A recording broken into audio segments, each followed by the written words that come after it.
Hello.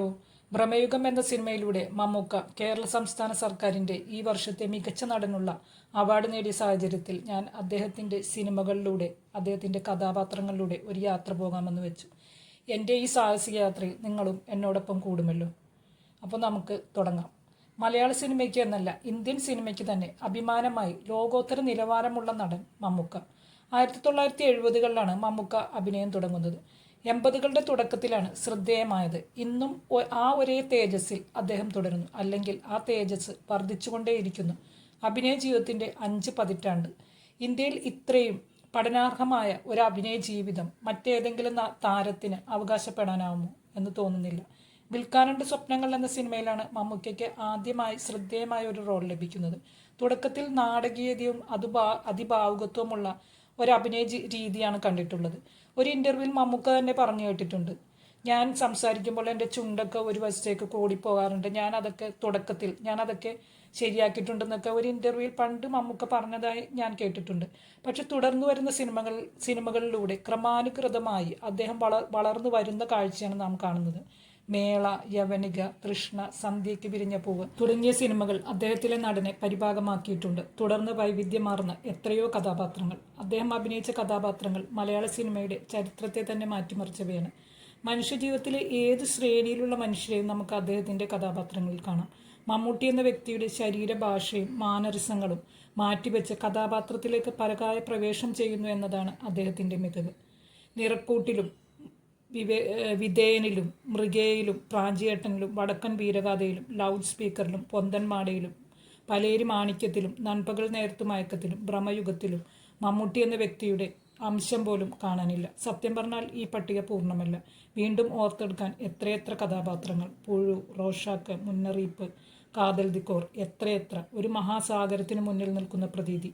അതിൽ മുങ്ങിത്തപ്പിയാൽ പവിഴത്തിളക്കമുള്ള കഥാപാത്രങ്ങൾ ഇനിയും എത്രയേറെ. ഓർമ്മയിൽ തങ്ങി നിൽക്കുന്ന കഥാപാത്രങ്ങൾ നിങ്ങളും കമൻറ്റ് ചെയ്യുമല്ലോ. വീഡിയോ ഇഷ്ടമായാൽ ലൈക്ക് ചെയ്യാനും സബ്സ്ക്രൈബ് ചെയ്യാനും മറക്കരുത്. അതുപോലെ തന്നെ അദ്ദേഹം സംസ്ഥാന അവാർഡ് നേടിയ 3 സിനിമകൾ. പലേരി മാണിക്യം. 3 വ്യത്യസ്തങ്ങളായ കഥാപാത്രങ്ങൾ എത്ര വിഭിന്നമായ രീതിയിൽ അദ്ദേഹം അവതരിപ്പിച്ചു. നൻപക നേരത്തു മയക്കത്തിൽ ജെയിംസ് സുന്ദരം എന്നീ കഥാപാത്രങ്ങൾ. ഭ്രമയുഗത്തിലെ കൊടുമൺ പൊറ്റിയെയും ചാത്തനെയും ഒരേ ശരീരത്തിലേക്ക് ആവാഹിച്ച സൂക്ഷ്മഭാവങ്ങൾ കൊണ്ട് അദ്ദേഹം നമ്മെ അതിശയിപ്പിച്ചു. ഒരു CBI ഡയറിക്കുറിപ്പിലെ CBI ഓഫീസർ. മമ്മൂട്ടിയുടെ ശൈലിയും സ്വരഗാംഭീര്യവും നടപ്പും എടുപ്പുമൊക്കെ ഈ കഥാപാത്രത്തെ ഐക്കോണിക്കാക്കി മാറ്റി. അമരത്തിലെ ഭാസ്കരൻ. പ്രണയം നഷ്ടപ്പെട്ട ഒരു മനുഷ്യന്റെ വേദന സൂക്ഷ്മഭാവങ്ങൾ കൊണ്ട് അദ്ദേഹം മനോഹരമാക്കിയപ്പോൾ നമ്മുടെ മനസ്സും അറിയാതെ വേദനിച്ചു. കാഴ്ച, കറുത്ത പക്ഷികൾ, മതിലുകൾ. ദ കിങ്ങിലെ ഡിസ്ട്രിക്ട് കളക്ടർ. മലയാള സിനിമയിലെ പൊളിറ്റിക്കൽ ഹീറോയുടെ മുഖം തന്നെ മാറ്റി. ബിഗ് ബിയിലെ ബിലാൽ. ആ കാമൻ കൂൾ പ്രകടനം മുതിർന്നവരെയും യുവജനങ്ങളെയും ഒരുപോലെ ഇളക്കിമറിച്ചു. കാണാമറയത്തിലെ റോയിച്ചൻ. തന്നോട് പ്രണയം അഭ്യർത്ഥിക്കുന്ന ശോഭനയുടെ സ്കൂൾ കുട്ടിയെ അദ്ദേഹം എത്ര രസകരമായിട്ടാണ് കൈകാര്യം ചെയ്യുന്നത്. ഹാസ്യം തനിക്ക് വഴങ്ങുമെന്ന് രാജമാണിക്യം, ഒരു മറവത്തൂർ കനവ്, ചട്ടമ്പിനാട് തുടങ്ങിയ സിനിമകളിലൂടെ അദ്ദേഹം തെളിയിച്ചു. മമ്മൂട്ടിയുടെ സൗന്ദര്യം, ശബ്ദഗാംഭീര്യം, അഭിനയത്തിലെ നിയന്ത്രണം, ഭാഷയുടെ നൈപുണ്യം, ഏത് സ്ലാങ്ങും പറയാനുള്ള കഴിവ്, ഇവയൊക്കെ ചേർന്നാണ് അദ്ദേഹത്തെ മലയാള സിനിമയുടെ മെഗാസ്റ്റാറാക്കി മാറ്റിയത്. പരസ്പര വിഭിന്നമായ ക്യാരക്ടറൈസേഷനാണ് അദ്ദേഹം ഓരോ കഥാപാത്രത്തിനും നൽകുന്നത്. നിയന്ത്രിതമായ ഭാവപ്രകടനങ്ങളിലൂടെ കഥാപാത്രത്തിന്റെ ആത്മാവിനെ സ്പർശിക്കുന്ന നടന വൈഭവം. തനി ആവർത്തനത്തിലെ ബാലൻ മാഷിന്റെ ധർമ്മസങ്കടങ്ങൾ ഇന്നും നമ്മുടെ മനസ്സിലൊരു നീറ്റലാണ്.